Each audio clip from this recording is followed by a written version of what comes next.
What is going on, guys? Jason Burke here, Styles Clash for Life, coming at you on YouTube, and today I am wrestling with myself. Much like I told you guys, I would come back on Monday with my WrestleMania 35 review. WrestleMania 35 was last night, and overall, length aside, it was a very solid show. Good, solid match quality from start to finish. Nothing like terribly bad on the show or anything. There were some good to great matches. Booking-wise, very smart. It was one of the best booked in terms of winners and how they won. It was one of the best booked Manias in a long time, probably the best one since 31. Lots of feel-good stories. It was a happily booked Mania where the bookers let a lot of the good guys the fans wanted to see win. So good winners and good quality matches. The problem is the show was 7.5 hours. It started at 5 p.m. and ended after 12:30, so over 7.5 hours total. I think there were 17 matches on this show. Just hurts the quality. It hurts the live audience. They get tired. Like at the end, they weren't responding as much. It hurts the audience even watching at home because even on your couch, you're exhausted after sitting there for 7.5 hours. So too long, way too long. But overall, again, smartly booked. A lot of the right winners won for the most part, and it was booked pretty well. So good overall show in spite of the fact that it was way too long. I'm going to go out of order here. I didn't take notes. I didn't write down the match order. I couldn't be bothered to write down all 17 matches in the particular order. So I'm just going to give you guys my random thoughts on the matches as they come to me. Pre-show stuff. We had Tony Nese versus Buddy Murphy for the 205 Live Cruiserweight Championship. I didn't catch most of this. I got to the party at about 5:30. It was already going on when I got there. Good match from the half of it that I saw. I caught the last half. Good stuff. Big spots. I'm surprised that Murphy lost the belt this early. He's just been on fire. I do like Nese, but I don't know if he's a brand-worthy, championship-worthy guy. He has all the tools as far as the look and the moves and the diversity in the ring, but does he have the character to be the spokesperson and champion of the company? We'll find out. I like Nese. I like the match that I saw. I think it's going to be interesting to see if Nese can carry the company. Then we had the Andre the Giant Battle Royal. Again, this was kind of stupid for me. The pre-show stuff was kind of dumb overall. Braun Strowman, this time 6 months ago, was a World Championship contender guy. He was considered to be the next big dominant, top of the brand guy, beating Lesnar. Now here we are as he's opening up in an opening pre-show battle royal with two SNL comedy guys doing spots and just doing comedy stuff with celebrity involvement. Very stupid, big waste of him. Luke Harper was back in this match with no fanfare, not announced, not talked about, just showed up there. Didn't get any kind of push or anything. Really a shame to waste him there as well. Overall, not much of a match. Nothing special, whatever. Braun throws out the two comedy guys at the end, and he wins. It's a shame to see talents like Andrade and Mustafa Ali in this match being wasted. But Braun won, I guess. Of all the guys in there, I guess Braun was the right guy to win, but just the way it was done and the way he's been booked in the last 6 months is really just gross. Then we had the Sensational Invitational, the Ladies Battle Royal. Lacey Evans, for some reason, wasn't in there. Kairi Sane was in there, so was Candice LeRae, but they weren't mentioned or talked about very much. No fanfare for them either. As a match itself, again, it wasn't very great. Nothing special at all. Just a bunch of random spots and throwouts. Asuka did not win like I thought. Again, what a big waste for Asuka. She was jobbed out for so long and finally won the belt a few months ago. Tapped out Becky Lynch at the Rumble, and now here we are 2 months later. She's opening up in a losing effort in a pre-show battle royal. Carmella comes in and wins at the end. Whatever, no big deal. Then we had the Tag Team Championships. The Revival defend against Kurt Hawkins and Zack Ryder. Again, the Revival really misbooked. They've been jobbing out ever since they came back. 6, 8, 10 months in a row, they were doing nothing. They finally came in, won the Raw tag titles with no fanfare at all. Then went about 1-5 in the next 6 weeks. Lost to a bunch of teams after winning the championship finally on Raw, losing a bunch of matches that didn't matter. And then they come on their first big pay-per-view defense, so to speak, and they lose to Kurt Hawkins, who had lost like 267 consecutive matches. So your first big pay-per-view defense, and you lose to a jobber that's been jobbing out for years. What a waste of a great tag team. The Revival were special, and they are treated like nothing, and I hope they leave and find greener pastures in AEW or Ring of Honor. What a ridiculous, sad thing. So yeah, Hawkins and Ryder are your new Raw Tag Team Champions. Tag divisions don't mean anything on the main roster anyway, so who really cares? The main show got a lot better. This is the extent of my venting. The pre-show stuff was dumb, but the main roster show stuff was pretty good. Really enjoyed that overall. What opened up the show here? I can't. Brock Lesnar comes out. Lesnar versus Rollins opens up the show. Pretty quick match, not a great match, but Lesnar beats up Rollins, throws him around. Rollins bumps very well for a while. Low blows Lesnar. The match officially starts. Rollins hits 3 curb stomps and wins the championship. So not much of a match, but it did tell a decent story, and Rollins did bump like a champ. And the right guy won. We've got a full-time champion on Raw now for the first time. Besides Reigns' little run, it's the first time in like 3 years we've had an actual full-time champ. So the right guy won here. Match wasn't great, but it was okay, and it told a story. So that's fine. Styles versus Orton, one of the best matches of the entire show. Really enjoyed this. Just good story, good moves. Crowd was still into it at this point. AJ Styles gets the win. I think that's the right guy to get the win going forward. Big win for him. Marquee match that even though it didn't really have stakes, it did feel pretty special, and it was done pretty well. So I endorsed this match, and I endorsed the right guy winning. AJ won, and I enjoyed this a lot. Then we had the 4-team SmackDown tag match. The Usos, Aleister Black and Ricochet, Nakamura and Rusev, and The Bar. Good overall fun spot fest. It was a like X Division style car crash with a bunch of tandem moves and guys flying around everywhere. Cesaro got a big 2-minute swing in. Sheamus got a bunch of the beats of the Bowery in. Ricochet did some nice spots where he looked really good and got a good false finish. But the Usos retained. So fun tag team match. Usos were a good choice. I expected them. Hoping for Ricochet and Black, but it's okay. Usos are a good team. They deserved a good win here. Fun little match. Shane versus Miz was next, I believe. And this was solid.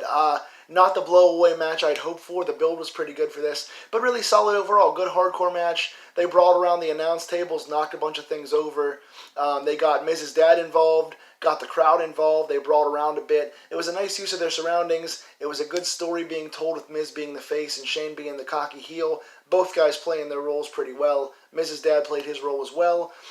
Miz suplexes Shane off of this scaffold. Not nearly as far as Shane usually dives, but still a really cool looking spot onto a preset table. But the way it lands, Shane lands on top of the Miz for the 3 count. So Miz gets the big revenge move in for the big spot, but Shane falls on top for the cover. So nice incidental win there. Good heel heat for Shane, but a nice moment for the Miz too. So I enjoyed this also. What else? We had the 4-team ladies tag team match.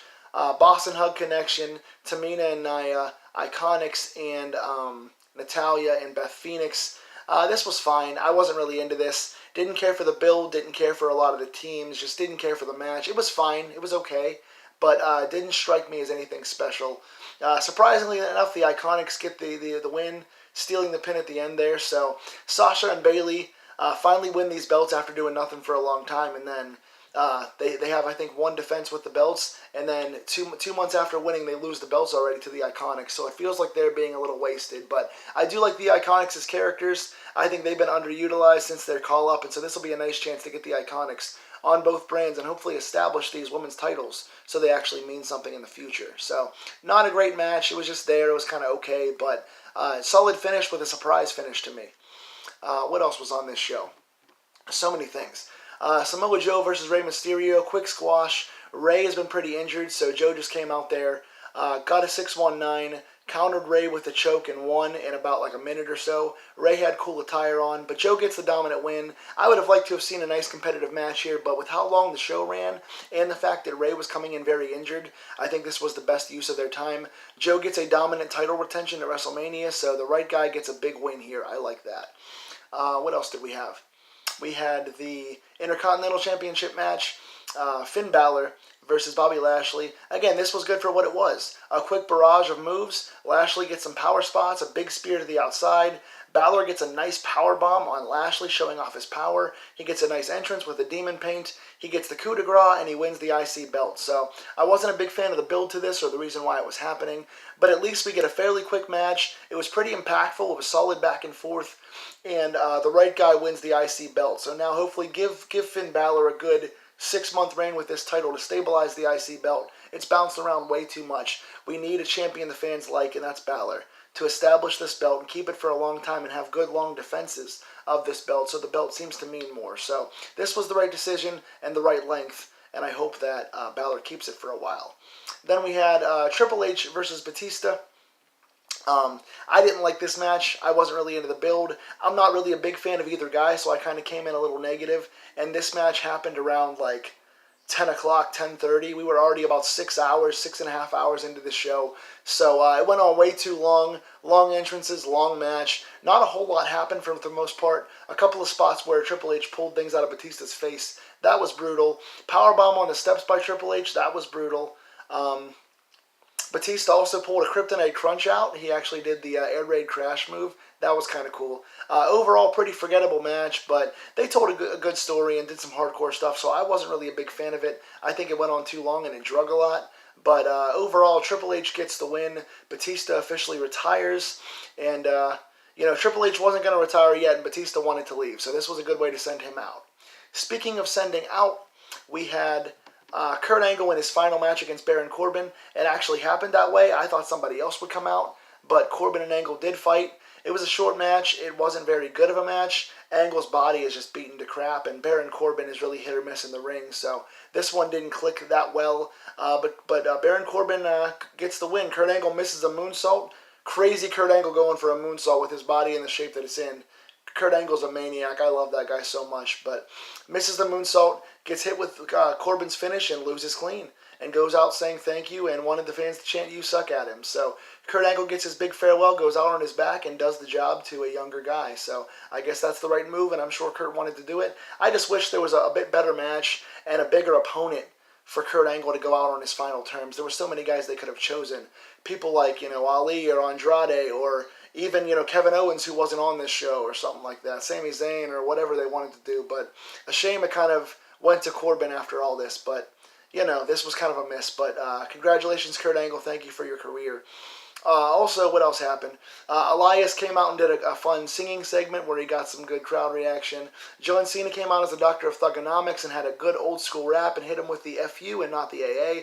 He was old school Cena. The crowd was hot for this. The lines were cool. The rapping was good, and both guys got over. So I really enjoyed this. I don't usually like the musical segments or the long drawn-out segments on a 7-hour show, but I really did enjoy this, and I like seeing the original Cena. I think that's everything except for the main events. Kofi Kingston against Daniel Bryan, one of the best matches of the night. Good story, good crowd reaction. They were hot even later in the show. Kofi gets the win here, gets the big win, celebrates with his kids in the ring, unveils a new championship, unveils some Kofi Championship t-shirts. This was great. This is one of the best things of the entire show. Kofi looked good, good story told, the right winner, good celebration, well-deserved. Congratulations, Kofi Kingston. I wasn't a big fan of this coming in, but the match really sold me, and Kofi's story really sold me on this. So congratulations to Kofi. This one was one of the show stealers of the night. Then we had the main event.